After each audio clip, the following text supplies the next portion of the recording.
Nung narinig ko yung deception, naisip ko pa, hindi ko na siya sasagutin. Kasi, for the love of God, presidente ka na. Importante ko ba yung nararamdaman mo? Diba kapag presidente ka, hindi na importante yung pagod mo, yung luha mo, yung fatigue mo, yung stress mo, hindi na siya importante. Because when you are president, importante dyan yung nararamdaman ng taong bayan. Hindi po kapanipaniwala yung mga documentary evidence of payment submitted. Hindi po ba? Talaga bang sa acknowledgement receipt, for example, for the payment of rentals, hindi nakalagay doon yung duration? Wala po? Wala po, Mr. Chair. The Honorable Johnny Pimentel. Thank you, Mr. Chair. My interpellation would focus on the implementation of infrastructure projects in DepEd. I would like to direct my questions to Mr. Ipimako Dinsing. Mr. Dinsing, are you still connected with DepEd? Your Honor, may I, Mr. Chair? Yes, Mr. Ipimako I left Dinsing, DepEd you are effective recognized. September 30, Your Honor. September 30, 2024. 2024. Bakit po kayo umalis sa DepEd, Mr. Dinsing? With the intention of running for public office, Your Honor. Hindi ba kayo tinanggal sa DepEd? Hindi po. Because from what I gathered,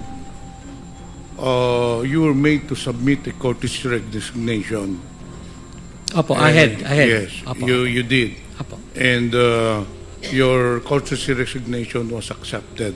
Tama po yan. It was short of saying, a courteous way of saying that you are out of DepEd. Actually, from the information that I got, nakiusap ka pa na ma-retain dun sa DepEd. No, But hindi the po. administration did not allow it. But anyway... Yusek Dinsing, may I remind you to please address the chair? I apologize, Mr. Chair. Okay, thank you. Anyway, that is another matter. Kailan po kayo na appoint sa DepEd, Mr. Dinsing? Effective, yung document is July 18, 2022, and I acted as Chief of Staff until December 31, 2022. July 18, 2022 to September 30, 2024. Apa. So, yung first appointment mo, pagpasok mo sa DepEd, anong binigay na position sa'yo? Until December 31, Chief of Staff muna po ako. Dahil ina-arrange pa yung mga bagong appointees at the time. I was the first appointee at the time, Your Honor. No, when you entered July 18, were you appointed as Chief of Staff, Undersecretary? Undersecretary, Chief of Staff, yes. Undersecretary? Chief of Staff, yes. Undersecretary for what? Chief of Staff. So concurrent yun, Undersecretary and Chief of Staff? Tama po. That was the first position You at served the time. then as Chief of Staff of Vice President Sara? Tama po yan, as of December 31. So sabay kayong pumasok? Ahead lang ba siya? By, July 1 po siya. Ako, July 18 officially. Aside from the DepEd portfolio, ano pang government service na napasukan mo na? Prior to DepEd, I was DILG Undersecretary. From what year?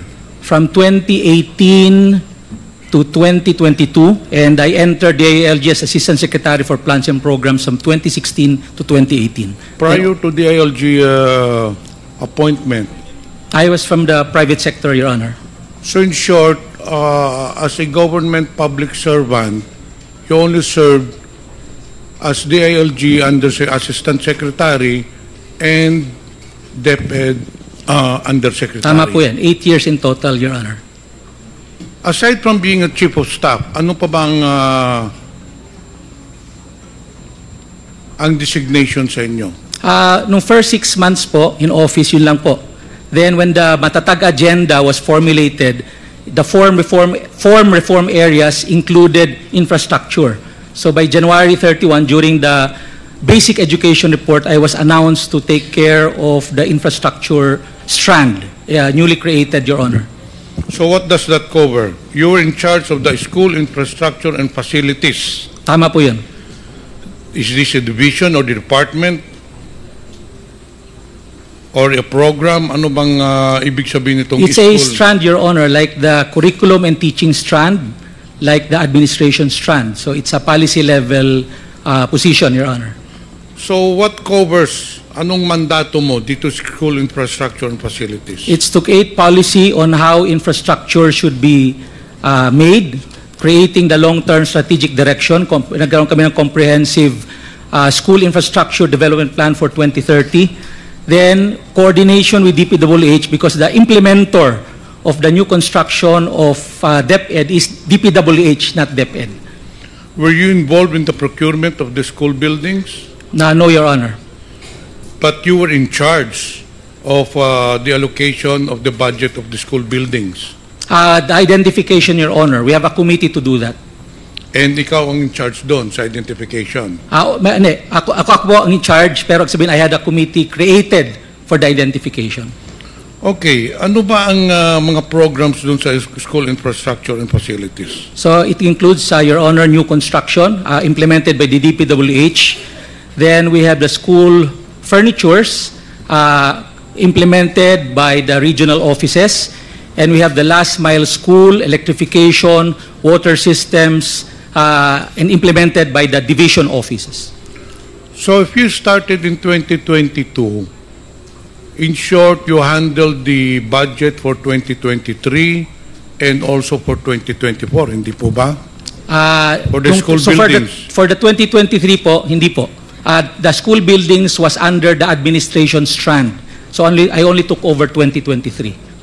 What was the budget? What was the budget of the 2023 school building program? The original budget was 5.9 billion. Yun po ang nasa NEP. And it That was for 2023. 23 po. That i-explain ko yung original po. 5.9 billion sa NEP. It was only limited to 5th and 6th class municipality. Then pagdating po paglabas po ng JA, nadagdagan po ng 9.7 billion. So a total of 15.6 billion. 2023 JA. For 2024? 2024, sa NEP po is 19.7.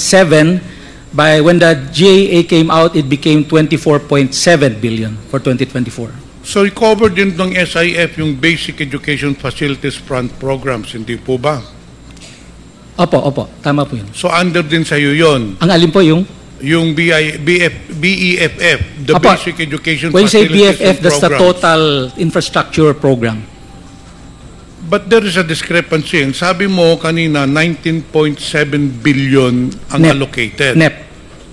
But it states here that in the 2023 GAA, the amount of 23,417,897 pesos was appropriated in the GAA for 2023. Your Honor, that's BFF. So that includes new construction, which is 15.6 billion, my electrification, my water system, my repairs, around 4.9 billion, and I think last mile school. So a total of 23 billion, Your Honor. So you were the one in charge for the identification. Tama po yan. Aside from the identification, ano pa ba ang mandato mo as undersecretary? What exactly is your designation? Undersecretary for what? For operations, for administration? Starting 2023, Undersecretary for School Infrastructure and Facilities, starting 2023. So, sakop mo nga lahat ng mga school buildings. Tama po, tama po. Okay. So, you were the ones who decided sinong bibigyan ng school buildings kasi sabi mo kanina, ikaw ang nag-identify. So, you were the ones, kasi ang proseso po niyan, nagpapadala yung mga school superintendent division or rather the schools division in each district or in each province. They have proposals for the repair, for the construction, and it goes to your office. And then ikaw ang nag-identify sinong popondohan. Dahil hindi naman pwedeng pondohan lahat, hindi po ba? Tama po, tama po.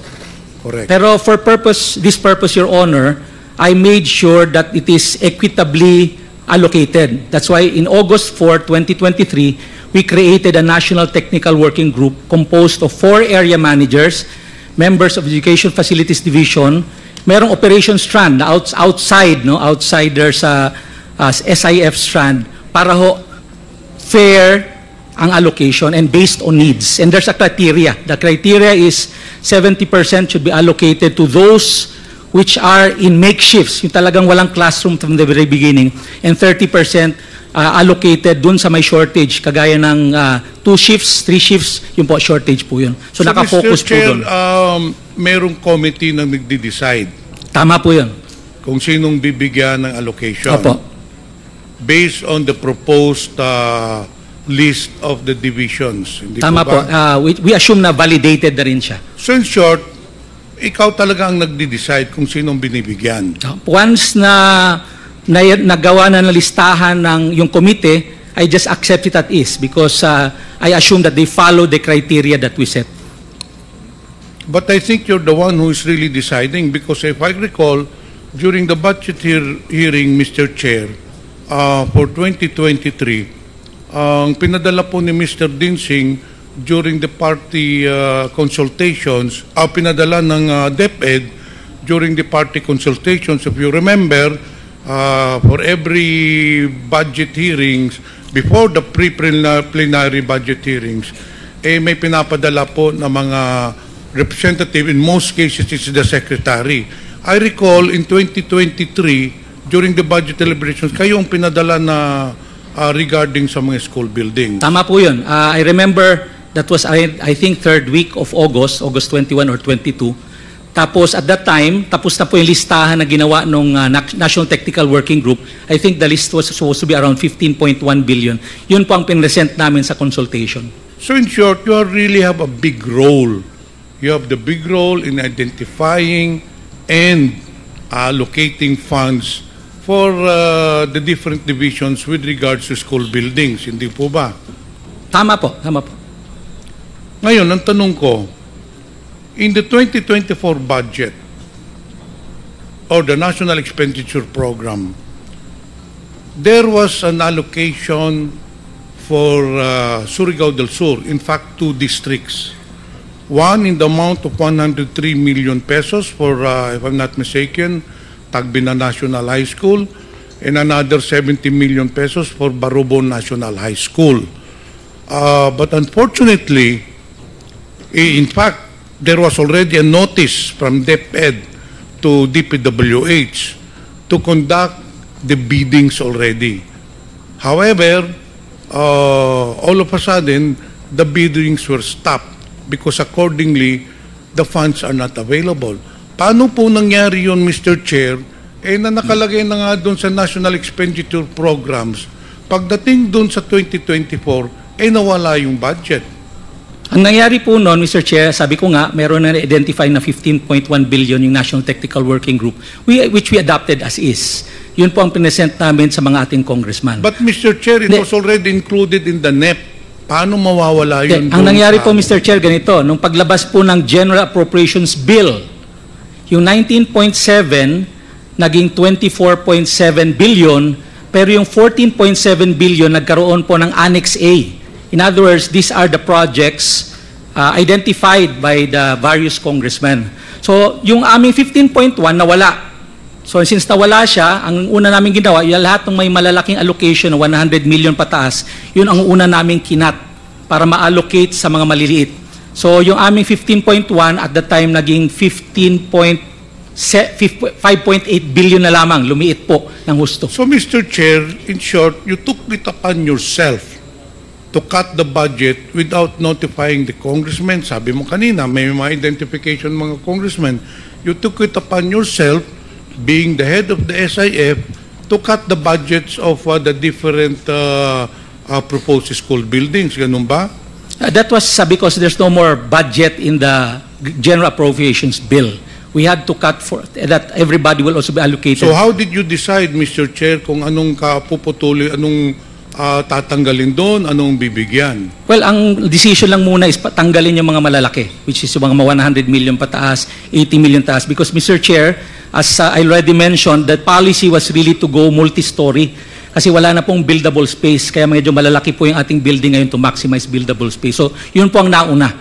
Yung mga 100 million pataas, 80 million pataas. So, yung natira mga 50, 40 million, two-story, tinanggal three-story. ninyo yung multi-story, tinanggal ninyo dun sa district ko, Mr. Chair. Yun ang tinanggal ninyo. Well, And not only that, there was also a 200 million peso project in District 1 na tinanggal din ninyo. Hindi ako familiar in detail, pero I don't remember there's a 200 million school building in any school for that matter. You know what, Mr. Chair? I'll give you an explanation bakit ninyo tinanggal. Do you know a certain Mr. Greg Murillo? Yes, sir, Mr. Chair. Sabi ko kanina, Mr. Chair, the 180 million pesos was already included in the National Expenditure Program. But upon bidding, it was recalled. But prior to the bidding, this Mr. Greg Murillo, who's a close friend of Mr. Dinsing, called me. At itong sinabi niya, kamusta po kayo, Congressman? Sabi ko, mabuti naman. Congressman, meron po lang kayong budget na 170 million pesos para sa district mo. O sabi ko, yun nga, naka-schedule na for bidding. In fact, binibidding na yata. Sir, pwede daw muna, mag-usap daw muna kayo ni Mr. Dinsing. Those exactly the words of him, pwede tayo magharap-harap tayo, baka naman pwede makipagkita ka kay Mr. Dinsing. And sabi ko, para saan? Alam mo na, may pag-uusapan kayo. Right there and then, I already knew anong pag-uusapan. Si Mr. Dinsing hihingi ng komisyon. So, I told Mr. Greg Murillo, whom you admitted is your good friend, sinabi ko doon kay Mr. Murillo, why will I give money to Mr. Dinsing when this has already been allocated in the National Expenditure Program? So, I did not entertain that anymore. And Mr. Chair, lo and behold, the funds did not come through. Kinancel yung bidding and then nawala na nga because I did not come across to the request of Mr. Dinsing na humingi siya ng komisyon. And not only that, Mr. Dinsing, hindi lang akong biktima niyan. Marami pong mga congressmen, and for the record, I want to put it in record, maraming mga congressmen na nagsabi din sa akin that you approach them. In fact, there is one congressman in Visayas that you were asking for 18% commission of the school buildings. Kasi ikaw nga ang nagdidesisyon kung sinong bibigyan, sino ang tatanggalan. In fact, it is on record. You just said kanina na ikaw ang nagdesisyon kung sinong tatanggalan, sinong bibigyan. Not only that, sometime last year or probably within this year, you met with some of the congressmen in Manila. I already talked to them. Humarap ka doon, may kasama ka pang contractor. Do you know a certain architect, Ralph Texon? Yes, sir. Yes. Yung po ang kasama mo nung humarap ka sa congressmen sa Manila. And just the same, you were implying, you were asking for a commission, hindi lang yun, sinabi mo pa na yung contractor mong gagawa, itong si Mr. Architect Ralph Texon. And that is the reason why, Mr. Chair, tinanggal si Mr. Dinsing sa DepEd. He did not resign. I knew from the very beginning that he will be taken out because there were already anomalies in the distribution and the allocation of school buildings program. In fact, Mr. Chair, nung pag-alis niya sa DepEd, may isa pang inipit na 34 million pesos sa Bislig Central Elementary School, which is in my district. Now, I will not mention anymore the name. One official of the new administration sa DepEd called me. Anong sabi sa akin, Mr. Dinsing? Kung meron ka bang project na 34 million sa Bislig Central Elementary? Sabi ko, meron. Ano, nakabidding na. Hindi, ni-stop nga eh. Sir, ito, ilalabas na ho namin. Inipit ho ni Mr. Dinsing. And that is the reason why, Mr. Chair, this person was taken out of DepEd because of his anomalous practices in DepEd. Yun po ang katotohanan niyan. Nakiusap ka pa na ma-retain ka pero hindi na tinanggap ni Senator Sani Angara, and that's good for DepEd because you have been doing the rounds para ka nagbebenta ng isda. Inaalok mo sa lahat ng congressmen ang allocation ng school buildings asking for a commission. Mr. Chair, may I now respond? Yes, please. Well, first of all, respond. it's a blatant lie asking for commission. And that's the very reason I'm process-oriented. Sasabihin mo, Mr. Chair, Process-oriented po ako, Mr. ang mga Chair. congressmen, gusto mo mag-executive session tayo, ipapakita ko sa iyo mga congressmen. Sige, wala akong nakausap. Yung sa Manila nyo, I was never with Architect Texon. Order, please. Cite you for 1 minute. Mr. Chair. Suspension is Mr. Chair. declared by the chair.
Hearing resumes.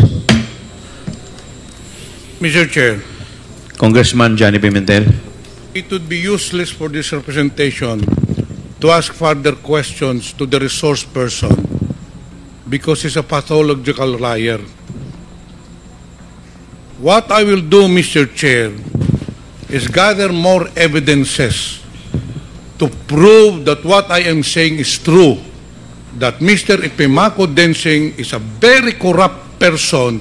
He is a kalawag in the public service. He has been asking commissions for the release of funds for the school buildings.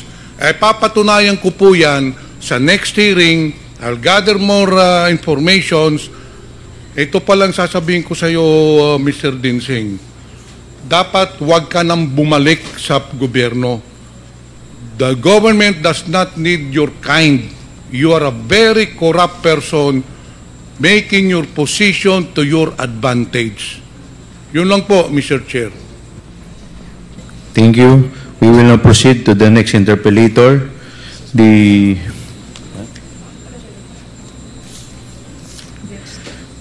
Honorable Senior Deputy Speaker, Congressman Dong Gonzales. Inom muna tayong tubig, medyo...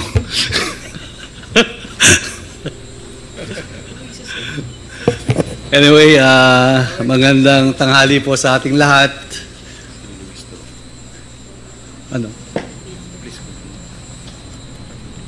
Nakita ko lang po itong mga dokumento. Nandito ba si Yusek Sevilla? Ay, ma'am, good morning po, good afternoon po. So, pangilang secretary na po sa DepEd ito? At ilang taon na po kayo sa DepEd?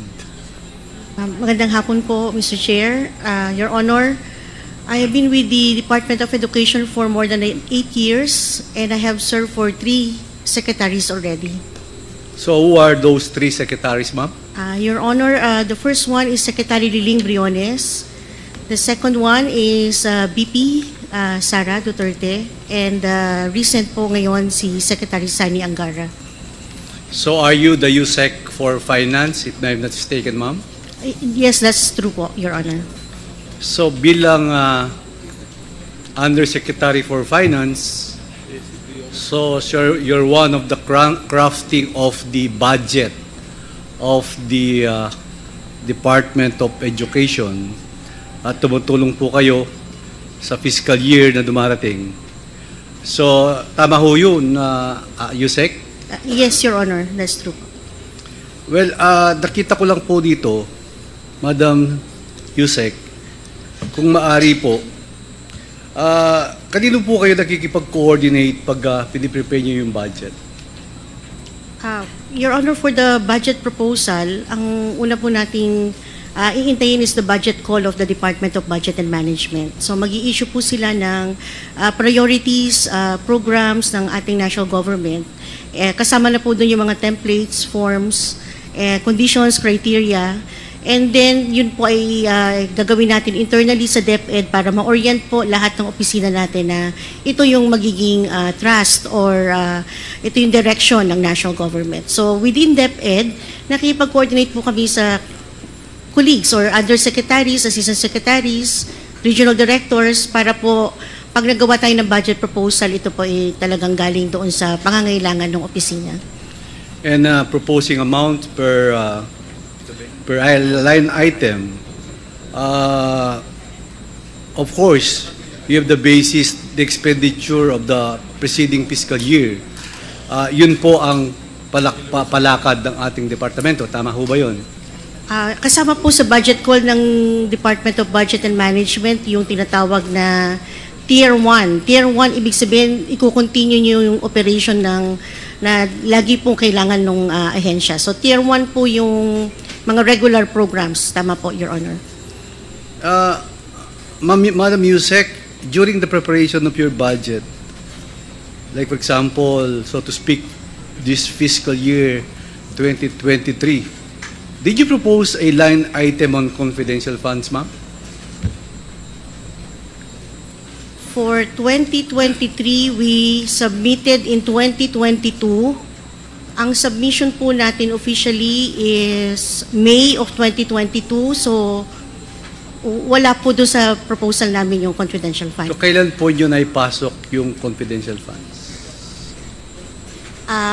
Your Honor, technically, submitted na po yung proposal ng 2023 by May.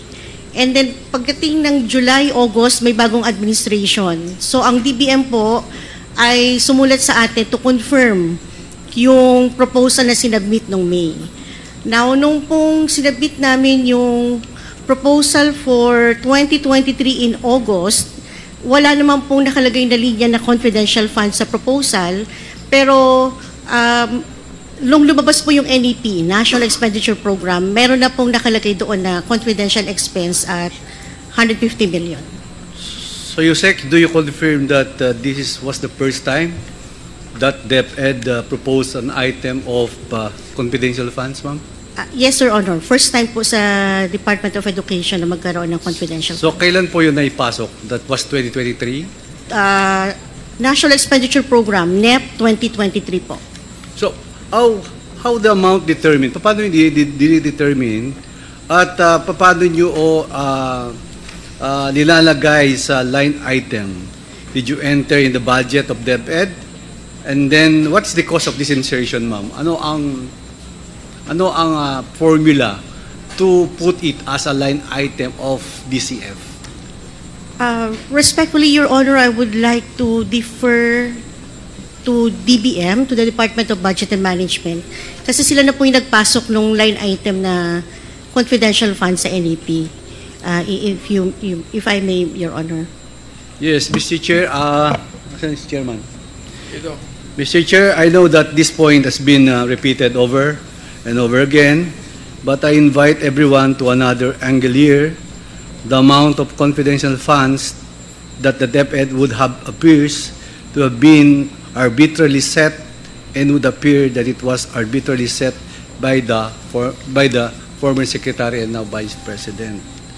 Ma'am, as a USEC for Finance, what was your involvement with respect to the confidential funds of Department of Education?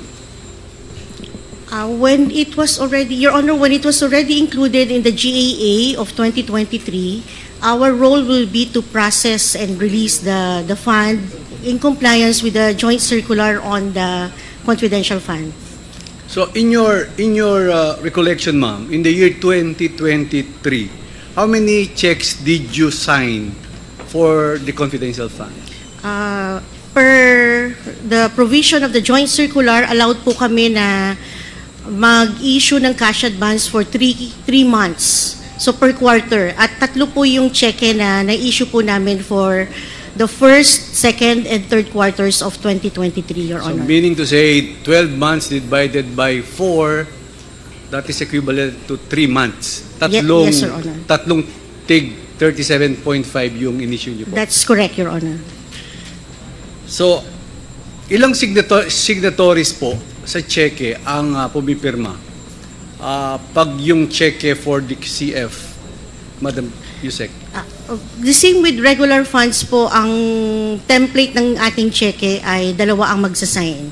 Sa Department of Education, meron po tayong signing authority. Kapag po 10 million and below, ako po at saka yung aming accountant or the finance director. Pag 10 million and up po, ako po or any other undersecretary can sign the check po. Tama po ba na kasama si Yusek Mercado sa pagpirma ng cheque? Yes, Your Honor. Siya po yung co-signatory doon sa 3 cheque po for the confidential fund. Thank you po. Isa-isayin lang po natin itong mga cheque. Ito yung cheque na pinirmahan po ni Yusek Mercado para sa first quarter ng 2023. Tama ba ito yung unang 37.5 million ng confidential funds at ito ay na-issue sa pangalan ni Mr. Edward Paharda. Tama po ba? Nasa screen po yata. Tama po ba, Madam Yusek? February 20, 2023, opo, sa pangalan po ng Special Disbursing Officer Edward Fajarda. So that was February 20, 2023. Opo. Ang cheque na ito ay may corresponding disbursement voucher, tama? Meron po, Your Honor. At ikaw rin ang signatory ng disbursement voucher na ito, tama ho ba, ma'am? Sa disbursement voucher po, marami pong nakasign. Yung pong nagre-request, ang una. Susunod po yung accountant para sabihin na kumpleto yung supporting documents sa hinihingi na babayaran or i-disburse. At pangatlo po ako, yung approval po, dahil sa level ko po itong 37.5 million, Your Honor. So meaning talagang dadaan po yan sa accounting? Yes po. Ang check na ito ay corresponding disbursement voucher at ito rin ang mga signatory sa disbursement voucher at ito'y nagkakalaman ng presyo ng 37.5 million. Tama ho ba, Madam Chair? Tama po, Your Honor. Yusek, I am a little confused. I do not see where it is disbursement voucher. It states na para sa confidential fund ang nakalagay po dito ay MOOE, which means Maintenance and Other Operating Expenses, na para po ba sa kaalaman ng ating mga kababayan ay category of expenditures relating to operations of government agencies such as expenses for supplies and materials, transportation and travel, utilities. Related po ito sa regular funds at hindi sa confidential funds. Tama po ba? Your Honor, yung pong disbursement voucher ay ginagawa ng mga end user or ang ibig sabihin kung sino po yung magre-request ng magpa-issue ng cheque. So yung pong particulars dito would be supplied by the end user. But nakita naman po namin when it went to the accounting, kahit hindi po nakalagay na confidential fund, nakalagay naman po doon yung reference ng kung nasaan yung confidential fund. For example, Your Honor, makikita po dito sa third line, under page 376 of RA 11936, yun po yung JA 2023. Saka yung section 85 ng General Provision, pag tinignan po yun, nakalagay po doon, confidential fund. Can you please define the Fund 101, Fund 102, and Fund 105, ma'am? Fund 101 are funds for the regular operation of the department po. So, ibig sabihin, ito po yung pondo na pwede nating gamitin para sa regular operation at programa ng agency. Yung Fund 102 po ay pang foreign assisted projects. So, pag meron po mga loans or proceeds na nanggagaling sa mga bilateral or multilateral sources, yun po yung 102. Meron din pong trust receipts at ito po yung 151 or 152. Yun po yung classification ng mga pondo. So meaning to say, yung ginawa nating voucher is under Fund 101? Yes, sir. Opo, this is Fund 101. Yusek, ito kung nakabase sa Fund 101 at this is a confidential fund, paano process ito? May magsasabi ba sa'yo, Yusek Sevilla, please prepare the voucher and lagay mo ang i-payable natin kay Mr. Paharda, Edward Paharda. Paano nyo ba nag-emanate itong voucher? How did it start? May nagbibigay ng instruction from other USEC or sa secretary mismo? Opo po. For the confidential fund, talaga po ang sinusunod namin yung joint circular. Nakalagay din po sa joint circular yung steps kung paano ilalabas yung pera or i-disburse yung pera. So magsisimula po, Your Honor, on the identification of the SDO or the Special Disbursing Officer. So meron po dapat na pirmado, authorized by the head of the agency na siya yung ina-identify na Special Disbursing Officer. So we were informed of that through a memo. Second is, kailangan po naka-banded or mag-apply ng fidelity bond yung ating Special Disbursing Officer. So meron din pong application, yung SDO, at approved din po ito ng Bureau of Treasury. Yung po yung susunod na hahanapin namin. And then susunod po would be the obligation request. Ibig sabihin magpapa-obligate siya, magpapa-release. And then ito pong disbursement voucher. So lahat po yun would be signed by the head of the agency as indicated po dito sa ating joint circular. So, tama ho. I agree that pag gagawin nyo yan, si Mr. Edward Fajarda nakapangalan sa PAYE, pero kayo ang magpapa-approve and of course signed by the Secretary and of course the Vice President of the Republic of the Philippines, Sara Duterte, Vice President Sara Duterte. So, pagkatapos po dito ma-approve, si Mr. Edward Fajarda ho ba ang nagkiklaim sa cashier to get the check? I think, Your Honor, kung babalik po natin doon sa disbursement voucher, if I may request, Your Honor, you can see that at the bottom, sa bottom po niyan, meron pong receipt of payment. Ayun po, sige pa po. Receipt of... Sino ang nakatanggap? Kanina signature lang po yan, walang pangalan. Kay Sir Edward Fajarda po yan, kailangan niyang i-sign na natanggap na po niya yung check. So, siya ang nakatanggap ng cheque? Opo. And then si Mr. Fajarda, pagkatanggap ng cheque, hindi siya mag-issue ng resibo? Hindi na po, Your Honor, kasi ito na po yung proof na natanggap niya yung cheque as cash advance. Tapos hawak niya ang cheque, siya na po ang magpapa-encash po dito. Mr. Paharda, siya ang SDO natin. Siya ang Special Disbursing Officer po natin. Tama po ba? Your Honor, siya po ang authorized SDO po natin. Okay. And then, Mr. Paharda, pagkakuha ng cheque, dadali niya yung cheque sa Land Bank. Land Bank check po yan, di ba? Opo, but ang finance po kasi magtatapos na po sa disbursement voucher pag nakuha na po yung cheque, pupunta na po ito sa cash. Kaya nga, ang tinatanong ko po yung cashier, kung anong checking gagamitin niya. Kung gagamitin DBP, Land Bank, dalawa po yan, di ba? Land Bank po siguro yan. Anong check po ginamit? Opo, Land Bank check po kami, yun po ang bank account ng DepEd. So meaning to say, Land Bank po yung ginamit, worth 37.5. At yung 37.5 na yun, dadali ni Mr. Paharda sa Land Bank. So paano pa niya ho pinapa-incas ito? Binibigay siyempre, cash yan, papa-incas po yung check sa counter ng Land Bank, ibibigay niya yan, cash, di ba? Madam Chair? Yes, Your Madam Honor. Yusek, sorry. Yeah. Opo, yes, Honor. The records will show under the cash division na ito rin po ay na-encash. So, na-encash. Opo. So, andyan mo ba si Mr. Paharda? Si Mr. Paharda? Si Mr. Edward Paharda, nandito ba? Not present. Not present. Not present? Hindi ba tayo nagpadala ng invitation po kay Mr. Paharda? Your Honor, invitation was sent. Committee also issued a subpoena ad testificandum to compel his appearance in the next hearing, Your Honor. Kasi siya makakasagot sa tanong ko eh. Pag halimbawang pina-encash yung cheque, siyempre tatanggapin niya yung 37.5, papirma ng bangko, medyo mabigat-bigat po to, 37.5 million, kailangan may kasama siya. At I went in DepEd building already, how many times, wala naman pong elevator yung DepEd office nyo, di ba? Agdan lang po, di ba? Wala namang elevator. So, paano nyo kinakarga yung 37.5 million? Saan niya dinadala? May office ba sa DepEd si Mr. Paharda?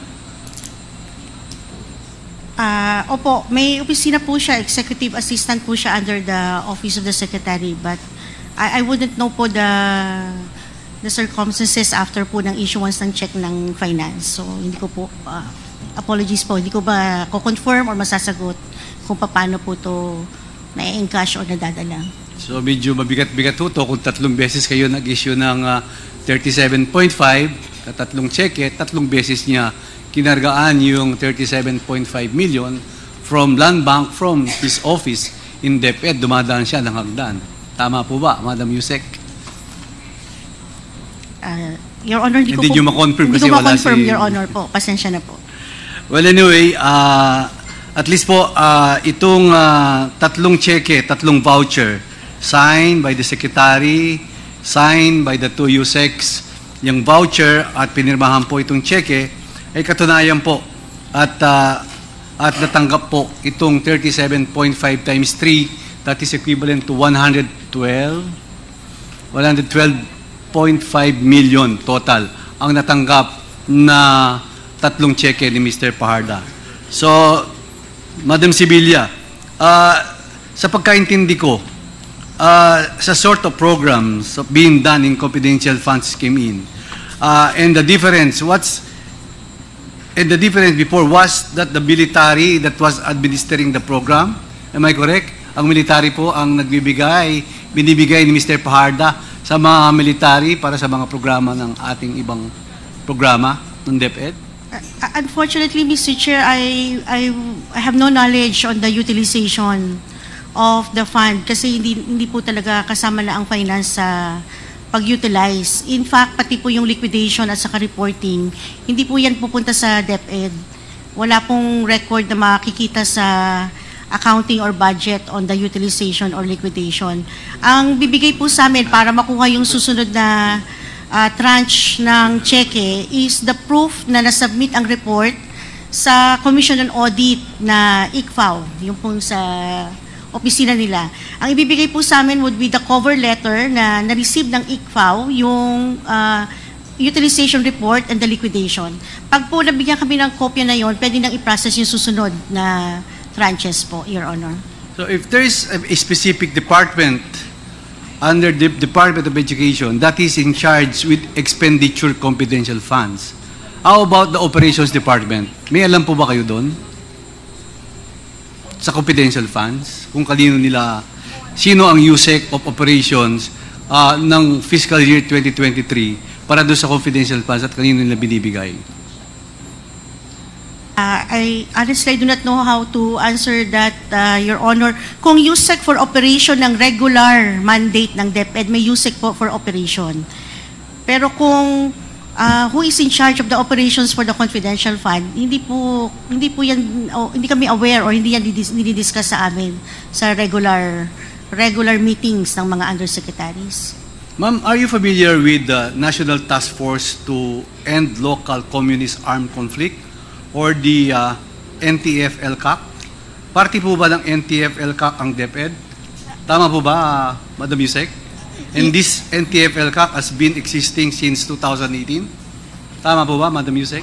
Yes, Your Honor. I'm aware of the NTF-ELCAC because may kasama pong pondo yan sa GAA. Doon ko po siya na-encounter.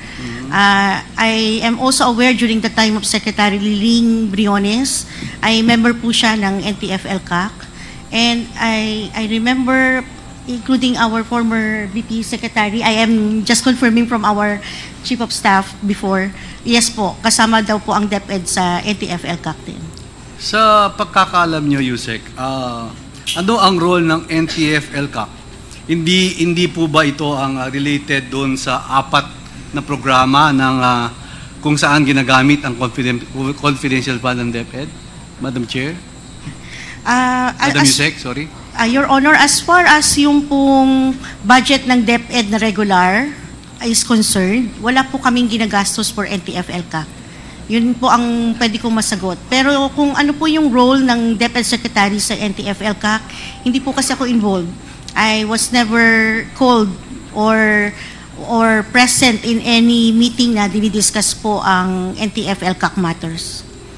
Kung alam niyo po yung programa sa DepEd, and it was organizing and coordinating the execution of the project, what department under Department Ed po itong nag-execute nito? Okay. This is how I understand the question, Your Honor. NTF-ELCAC, participation of DepEd in the NTF-ELCAC is through the Office of the Secretary only. So baka po mas relevant po na magbigay ng inputs yung ating former Chief of Staff kasi sila po ang uma-attend ng NTF-ELCAC, Your Honor. Madam Yusek, the matter of confidential funds has garnered a lot of attention these days, especially the unprecedented inclusion of confidential funds sa DepEd. Ayon sa impormasyon po na nakalap namin, itong mga confidential funds ay ginamit po for 4 programs. Number 1, the abuse, prevention, and control within schools. Number 2, the anti-extremism, terrorism program. Number 3, the anti-illegal activities operations. And number 4, the counter-insurgency programs. And party po ito ang mga programa na binibigyan ng training ang mga teacher at estudyante para i-combat ang recruitment ng extremist or terrorist group of recruitment. Tama ba, Madam Chair? SDS. Yes. Mr. Po would like to, I think, answer that question. Mr. Chair, thank you, if I may be recognized. As far I was the Chief of Staff, Undersecretary and Chief of Staff of the Vice President that time, but I only started kasi April 1 po, 2023. So, on the question on NTF-ELCAC, kasi kahit po ako, or I'm not involved in the operations mismo of the confidential funds. So, I have no details on that. But on the NTF-ELCAC, I would remember that one project, at least that of my personal knowledge, is we had a joint press conference with NTF-ELCAC po sa DepEd regarding yung mga programa nila against anti-extremism, insurgency. At least to the best of my knowledge, yun po yung isang naging proyekto with NTF-ELCAC. Nag-joint press con po kami. At that time, I was still spokesperson. Opo. Just to add to the ano po. Thank you. Thank you. Thank you, Mr. Poa. Thank you, Mr. Chairman. Well, I just continue. So, Madam Yusek, Mr. Chairman, so ibig sabihin, yung 37.5, pag gumagawa ko kayo ng cheque, ng voucher, meron pong particulars na nakatouch yan. Yan ba, puro voucher lang po yan and you will type it na pay Mr. Paharda? Wala akong attachment ho yan? Yes, Your Honor. We are compliant with the joint circular. Sa amin po, ang naka-attach lang would be the authority, kung sino po yung special disbursing officer. Second is the obligation request. Third is the disbursement voucher. At yung pong certification na nasubmit na yung report sa COA, yun lang po. Ano po yung circular na sinasabi nyo? Hindi ko po masyadong alam. Yun po yung joint circular on the release, utilization, monitoring, liquidation, reporting, accountability of the Confidential and Intelligence Fund. The Civil Commission on Audit, DBM, DILG, GCC, GCG, Department of National Defense, Joint Circular Number 2015-01, Your Honor. So, yun po. So, ang mga payables po nyo, ginagamit nyo talaga cheque. Paano nyo ginagamit yung mga cheque nyo? Sa MOOE lang? Sa accounts payables? Paano nyo ginagamit yung mga cheque for paying other suppliers or paano? Mga payroll? Paano nyo ginagamit yung mga cheque? Yes.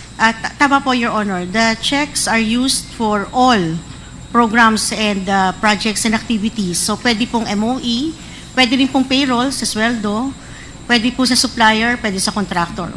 In this case, kasi po nakalagay sa joint circular na ang confidential fund should be in the form of cash advance.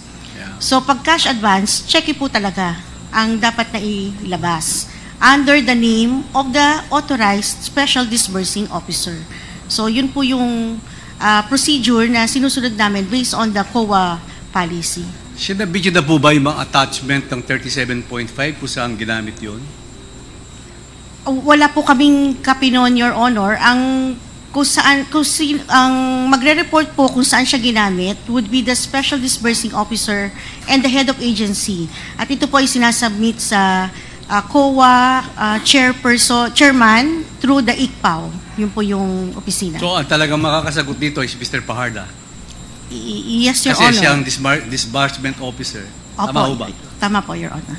Well, di ba, pag nagbabayad tayo sa gobyerno, meron tayong tinatawag na ADA, meron tayong tinatawag na LDAP, LDDAP, meaning to say, List of Due and Demandable Accounts Payable, or the Advice to Debt Account.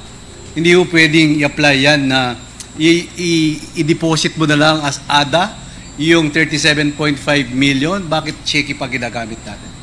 Your Honor, that will not be compliant with the joint circular because the joint circular specifically provided under Section 6 of Joint Circular 2015-01, the grant of the confidential fund is only through cash advance. So hindi po pwede ang ADA, hindi rin po pwede yung list of due and demandable accounts payable, only through check po, Your Honor. So talagang cash po talaga yan kasi cash advance? Cash po talaga, Your Honor. So, Mr. Chairman, that's all.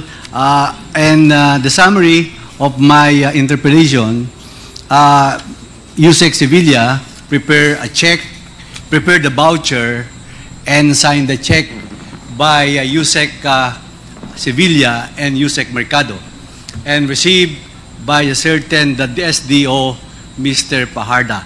And Mr. Paharda is the one who encashed the check from Land Bank and kinuha niya yung pera. At Mr. Chairman, yung 37.5, ewan ko, ikaw, kung kaya bang buhatin yun, from the Land Bank, alam ko may Land Bank office sa baba ng DepEd, bubuhatin mo yun sa opisina ni Mr. Paharda. So, I don't know, kaya gusto ko hong invite Mr. Chairman, si Mr. Paharda, kung paano niya binuhat itong 37.5 million ng 3 beses na na-issue ni Miss Annalyn Sevilla, ang ating Undersecretary, at ang ating former Undersecretary na si Miss Mercado. So on that note, Mr. Chair, malinaw po na ginawa po yung 3 voucher at saka 3 cheque ni Yusek Sevilla at Yusek Mercado, and then encashed by Mr. Paharda. So yun lang po. Maraming salamat po. Mr. Thank Chair, you, SDS. Yes, I with would the like indulgence of to make a Congressman Benny Abante. motion that we invite on the next hearing Mr. Edward Paharda. We already So moved. issued a subpoena ad testificandum. Yes. Yeah. It was subject of motion a while ago. So we have already issued the subpoena ad testificandum to Mr. Paharda. To appear before this committee. To appear. If in the event na hindi po siya umattend, we will be constrained to issue a contempt order to Mr. Paharda. Para sa iba pang karagdagang mga balita at impormasyon, ay huwag po nating kalimutang mag-like, share at comment sa video na ito, at huwag po rin nating kalimutang mag-subscribe to continue supporting us. Maraming salamat po sa inyong panonood, at naway tangkilikin po ninyo ang aming YouTube channel.